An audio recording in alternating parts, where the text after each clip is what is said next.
अरे कैसे हो हरामजादो?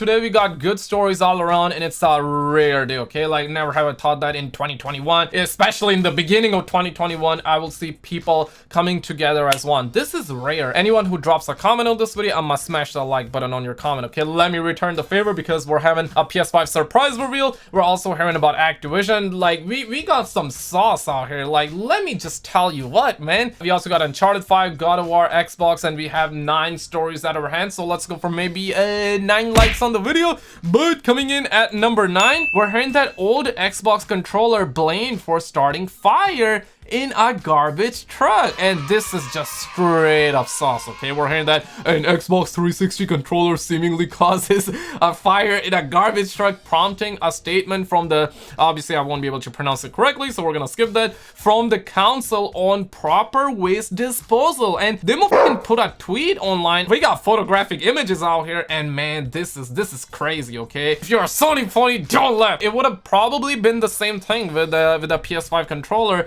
because you know, it contains batteries, and look what they did to him, man. This is sad, ladies and gentlemen. Like, protect your controllers, and the controllers will protect you. But coming in at number 8, we're hearing that PS5 faceplate seller threatened by Sony returns and claims it's now untouchable. The situation here is kind of delicate here because obviously Sony is ready to attack. They like to cut people wings, and in this case they are flying way too high. All right, this is them coming out for the 3rd time, and obviously recently there was like a brand that came out. They were like, yeah man, we're gonna sell you PS2 theme PS5 skins, and they actually removed the access, and they just fucking disappeared out of the face of the planet. And now we got this faceplate company saying that, hey man, we didn't know before, now we do. I'm not sure what they know now, and they're now saying that they will be shipping this in February, and it will cost $50. All I gotta say here is that if you're somebody who is all about the looks, seriously, don't be all about the looks. Looks are always deceiving. She might be looking like a snack, but she might have the Roni, okay? Facts no printer, ladies and gentlemen. Facts no printers. My point here is that focus on putting all your ducks in a row and forget about like buttering your toast for now, okay? At number 7, we're hearing that Naughty Dog concept artist posts fantasy themed concept art from what may be Naughty Dog's next game. And essentially we got 3 women's out here, and they're looking like Brock Lesnar. So by the looks of it, like, we're gonna be having 3 Brock Lesnar alike women's in their next game. We all know they started Brock Lesnar equivalent with The Last of Us Part 2, and now by the looks of it, they're gonna start like not 1, not 2, but 3 Brock Lesnar like equivalents of women in their game, and there's nothing wrong with that. But the good news in this situation here is that maybe they're not gonna be working on Uncharted 5, and understand this, okay? I'm a massive Naughty Dog fan. Obviously Last of Us 2, you know, like, story was bad, but everything other than that was pretty nice. I know there are people who love that game. I know there are people who completely trash the game on the internet. There's like literally no in between, and you know what, I understand that fully, and that's why I keep my God of War around, okay? Because opinions in 2021, like, forget about them, okay? But seriously, the good news here, it might be bad news for some, they do not look as buff as Brock Lesnar, aka Abby, Last of Us 2. We can see that the woman is sitting on top of the dragon, so she killed the dragon. Obviously got Brock Lesnar jeans out here. We also have another woman, and I mean, from what I can tell, she do be looking like a snack, but might have the Roni, so you know, gotta stay back. We have another woman out here with the skull on top of that, I'm not sure what you call it, stick maybe. Let me just put it that way. So this might be their next game. And you know what? At number 6, Sony's new San Diego team is working on existing franchises. For the longest amount of time, we have been hearing that they're actually working on Uncharted 5, and I really hope they're working on Uncharted 5. But the key word here is multiple franchises, and you gotta understand that God of War is probably one of the biggest title being worked on by Santa Monica Studios. We got a Killzone franchise, but Sony actually pulled a plug of Killzone, so Killzone is probably not gonna happen. Then we're left with like SOCOM and maybe Infamous, but I guess you're gonna agree. Yeah, I don't know how to agree. Listen here, studs and chads, I think you're gonna agree because SOCOM and Infamous, they are big, but they're not as big as something like Uncharted. And knowing Sony, they are all about going big, okay? They're not gonna come out with like a little pingy little shit of a franchise. They're probably gonna come out with something massive. I mean, that's what she said. But here's the thing, multiple franchises. So I'm assuming one of them got to be Uncharted 5. And if Naughty Dog is gonna have like 3 Brock Lesnar alike women in their upcoming game, well, it's clear, man. They're not working on Uncharted 5, and potentially this studio is working on Uncharted 5. I'm personally excited to see what they're cooking. But coming in at number 5, this was a shock because Santa Monica Studio officially came out yesterday, and they say that we are seeking an experienced experienced art director for the development of a new unannounced title. And a lot of the homies are assuming that they're working on the follow-up of Ragnarok, and you gotta understand that Ragnarok is not even out. So are they really working on God of War 3 reboot?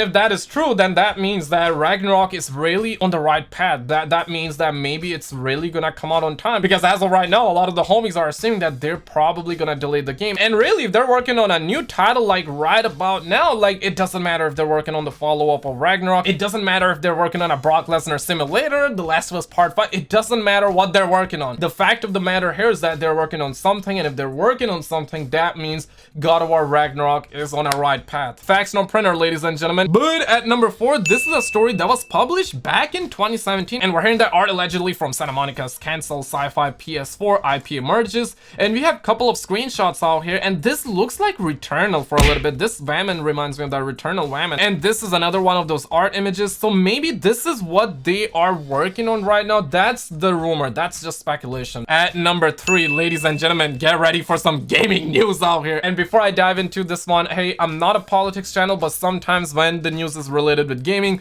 I cover it on my channel, because we're talking about Twitch. It has banned Trump permanently. Like, they say that his account was originally disabled until the end of his presidential term, and right now they have permanently banned him on Twitch. That is wild, man, G, because Trump did make a TikTok account. You know, the crazy part out of all of this one here is that where TikTok banned Trump before Trump could ban TikTok.